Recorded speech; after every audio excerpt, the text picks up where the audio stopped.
Get ready for an underwater mystery. Around the globe, you'll spot squid getting swept ashore in huge numbers.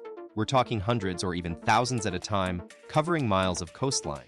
This bizarre phenomenon is happening right now off the shores of Sokoland, where thousands of Japanese flying squid are washing up after fall sets in.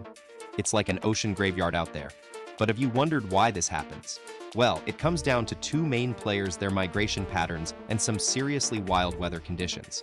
And don't forget, we've got a surprise twist. What happens when you try to toss them back into the ocean? Stay tuned and don't miss our next clip. So let's dive deeper into this squid saga. During most of the year, Japanese flying squids chill in the southern sea of Japan.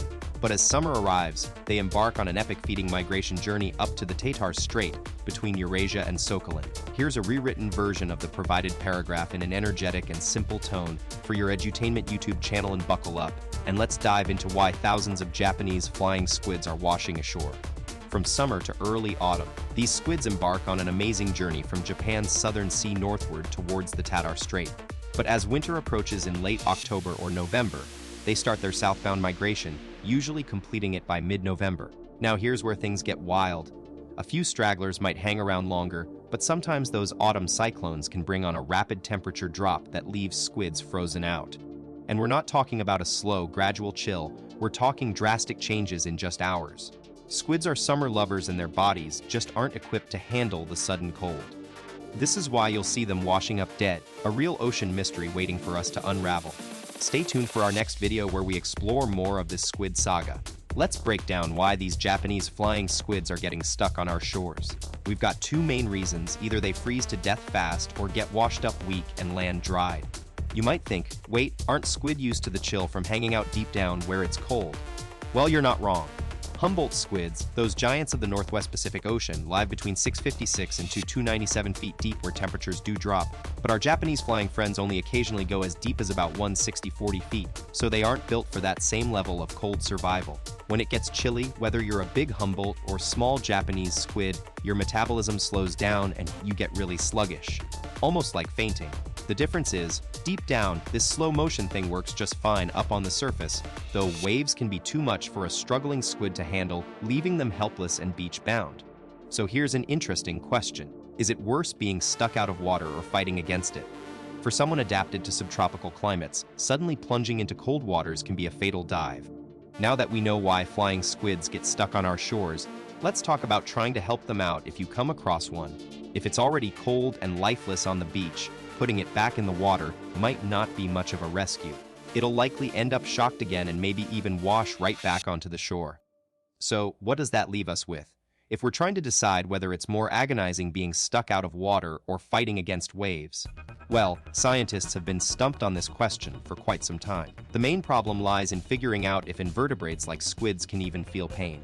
It wasn't until recently that researchers discovered cephalopods, the squid and octopus families alike, do possess something called nociceptors, or nerve endings that transmit harm signals to their central nervous system. This means these creatures can potentially sense and respond to painful stimuli, altering their behavior accordingly. However, it's still a bit unclear if they experience pain in the same way humans or mammals do. The scientific community just needs more attention on squid research, maybe because octopuses steal all the headlines with their 8 arms and intelligent antics. But we'll get into that later. Let's dive back into our conversation about how we handle these cephalopod friends when they're caught on shore or in the process of being transported. There's been this misconception that using cold as a method to end their life is humane, and even companies like Spain's Nueva Pescanova have considered it for their octopus farms. But surprisingly, experts say otherwise. When an octopus or squid is suddenly plunged into icy waters, what they actually experience is pain followed by numbness. The cold water stuns them at first, then as it spreads inward, it causes intense agony. They're aware of their surroundings the entire time, but unable to move, trapped in a state of terror until their consciousness fades away, and that's truly unsettling. But let's not just focus on these larger creatures. When transporting live Japanese flying squid, they're placed into large bags filled with ice-cold seawater, ranging from 32 to 34 degrees Fahrenheit. As we continue our exploration of cephalopod welfare, let's shift our focus to their struggles when they find themselves out of their natural habitat, whether that be on land or subjected to icy waters. The idea that a sudden dip in temperature can numb these creatures and ease their suffering is a common misconception. In reality, what an octopus or squid experiences is not tranquility, but intense pain followed by an agonizing loss of consciousness. Even when they're transported in bags with chilled seawater, the oxygen levels play a significant role in determining how long they can endure this state, up to 10 hours, according to some data. But when it comes to life on land, things are much more uncertain due to a lack of comprehensive research. Scientists aren't sure how long squid can survive without water, but what's clear is that their time out of the ocean ranges from minutes to hours and involves immense stress and potential injuries, as they're not adapted for terrestrial existence. Their primary means of respiration, gills, make suffocation a looming threat. So, while the method of suffering might differ between cold water and land, the outcome remains the same: a long, painful struggle before succumbing to the elements. This understanding should guide our actions when encountering stranded cephalopods. Rather than attempting to return them to icy waters, we should focus on providing a compassionate end to their ordeal. When we see cephalopods washing ashore, it's easy to assume they're struggling for their lives. But in many cases, they're already victims of the unforgiving ocean. The temperature drop that causes these mass strandings can be so rapid that thousands of squid might perish before even reaching our shores, making rescue efforts virtually impossible. Those who do manage to survive the initial cold shock often face internal damage from the extreme conditions, which seals their fate. However, there are instances where we can intervene, such as when a squid ends up on land in a state similar to a coma due to transportation.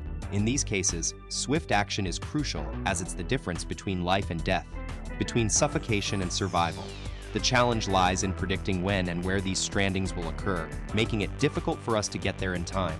For example, back in 2017, a remarkable case involved an Onychia robusta squid that was discovered alive on one of the Aleutian Islands by a vet. Let's dive into an eye-opening tale of an adventurous beach stroll that turned into a life-threatening ordeal, all because of a seemingly harmless cephalopod. The story unfolds in Hawaii, where a guy named Nick was enjoying a serene walk along Lanikai Beach when he spotted a squid lying motionless on the sand. Nick, being the good Samaritan he is, decided to rescue the stranded creature by gently scooping it up and placing it back into the ocean. Little did he know that this heroic act would put him at risk of getting stung by a rather aggressive sea creature. The squid siphon, which can shoot out water with immense force, turned against him. As Nick quickly realized his mistake, the squid launched a powerful jet of water, leaving him to frantically brush off the stinging sensation. What started as an attempt to save life ended up being a harrowing lesson about respecting nature's boundaries and understanding our place in it. Let's shift gears and explore a scenario where an abundance of squid washed up on the shores of Sakhalin, leaving locals with a fascinating dilemma. Thousands of these cephalopods suddenly appearing on the beach was met with excitement rather than concern. People dropped their daily routines to rush towards this unexpected bonanza, filling sacks and even entire trucks with the bounty. Not a single person seemed deterred by the potential risk posed by squid venom. It just goes to show how the perception of danger can vary greatly from one culture to another. As we continue our journey through the world of fascinating sea creatures, let's keep an open mind and be prepared for some surprises that challenge our expectations. Imagine walking along Sakhalin's shores and stumbling upon an unexpected mass gathering, thousands of squid washing up on the shore.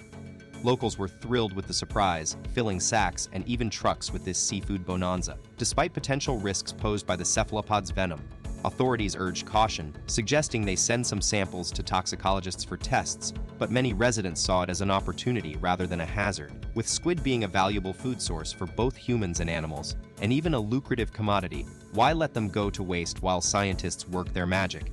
Now, if you're lucky enough to find a still-moving cephalopod on the beach, there's only one species worth trying to save: the Humboldt squid. Living in cold, low-oxygen northern latitudes at great depths, these massive creatures can slow down their metabolism and survive for a bit longer out of water. This unique ability allows them to reduce oxygen usage by slowing their energy production, giving it just enough time for someone to spot it on the beach and intervene before it's too late.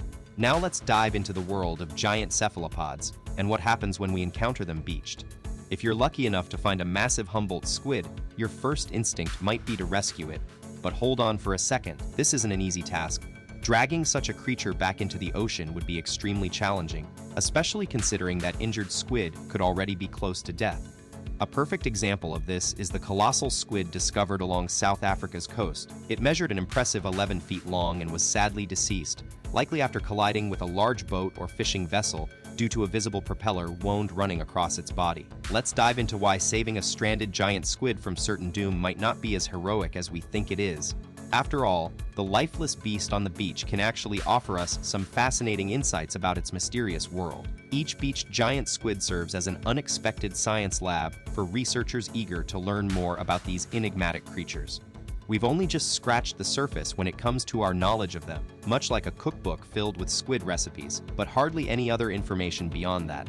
It's not uncommon for us to discover valuable details through the remains found on beaches or within the stomachs of dead whales that have feasted on these elusive sea giants. But let's face reality here.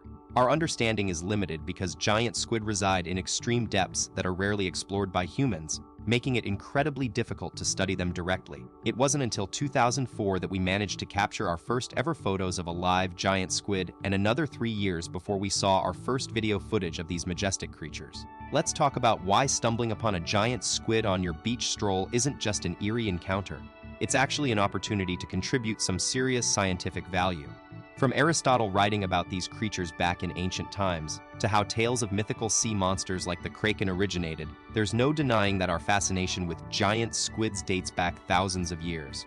The problem is that when we don't know much about something huge and mysterious lurking in the ocean, it's only natural for myths to take shape. If you happen to spot a giant squid on your way to grab some morning coffee or while out exploring the coast, remember that this isn't just a beach find, it's scientific gold dust. Different countries handle such discoveries differently. Some might let experts study the creature, whereas others could end up in a museum or educational center. The Natural History Museum in London got their hands on an almost intact specimen back in 2004, measuring an incredible 28 feet long. It was too good of a chance to pass up, and we can thank a fishing trawler for accidentally catching it. In contrast, most other giant squid remains consist of scattered fragments found on beaches, or even within the stomachs of sperm whales.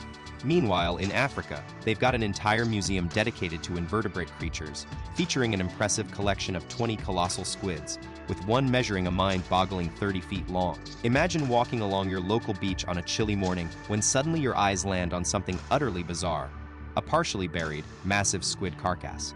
That's exactly what happened in New Zealand back in 2022 for these unsuspecting tourists who were left in awe.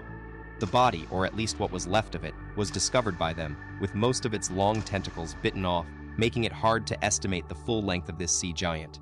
Shocked and excited by their incredible find, they promptly took some photos and reported it to New Zealand's Department of Conservation. The team was more than happy to take a closer look at the remains after they carefully dug them out of the sand. But let's get one thing straight. If you're thinking about giving this giant squid a culinary twist by grilling it up, we've got some bad news for you.